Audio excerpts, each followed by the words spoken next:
सनातन धर्म में दो हमारे मुख्य उपास्य हैं, एक राम और एक कृष्ण, और दोनों में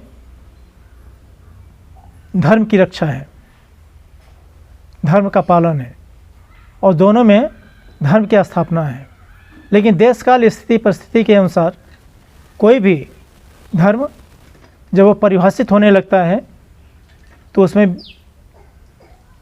उसमें एक विकृति होना स्वाभाविक है और उसमें फिर संकीर्णता आ जाती है, यानी उसमें व्यापकता की कमी आने लगती है। इसलिए कि देश काल स्थिति परिस्थिति के अनुसार हर चीज़ बदलनी है, प्रकृति का नियम है।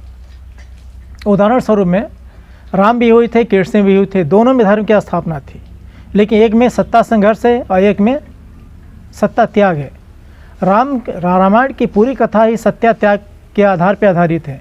इस सबने त्याग किया। आप पूरे जितने भी पात्र हैं हमारे रामायण के अंदर उनके आप उठा कर देखिए तो सबने त्याग किया, त्याग की भावना रही, त्याग की प्रकाष्ठा में पहुंच करके उन्होंने अपने आप को परिभाषित किया।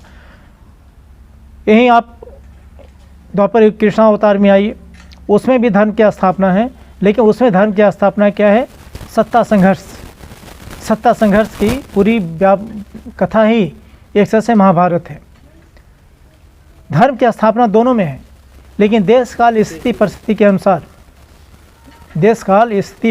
अनुसार परिभाषा को परिभाषित किया और परिभाषित करने के बाद दोनों में धर्म की स्थापना। अगर वही राम अवतार में सत्ता संघर्ष अगर किया होगा तो राम की मर्यादा स्थापित नहीं हुई होती, या कृष्णावतार में सत्ता त्याग की परिभाषा अगर परिभाषित किया गया होता तो उसमें धर्म के भी स्थापना स्थापित नहीं हो पाते। इसलिए देश काल स्थिति परिस्थिति के अनुसार धर्म की परिभाषा, अध्यात्म की परिभाषा और कर्म की परिभाषा परिभाषित होती है। ये हमारी परिपाटी रही है। जब तक परिभाषा परिभाषित देश काल स्थिति परिस्थिति के अनुसार नहीं होगी तब तक न धर्म की स्थापना हो पाएगी, न स्व स्थापना हो पाएगी, और न ही किसी राष्ट्र की स्थापना अपने वैभव में की अवस्था में जो उसका एक स्वाभाविक गुण है, एक स्वाभाविक देश का व्यक्ति का एक चरित्र होता है, वो मूल रूप में स्थापित नहीं हो सकता।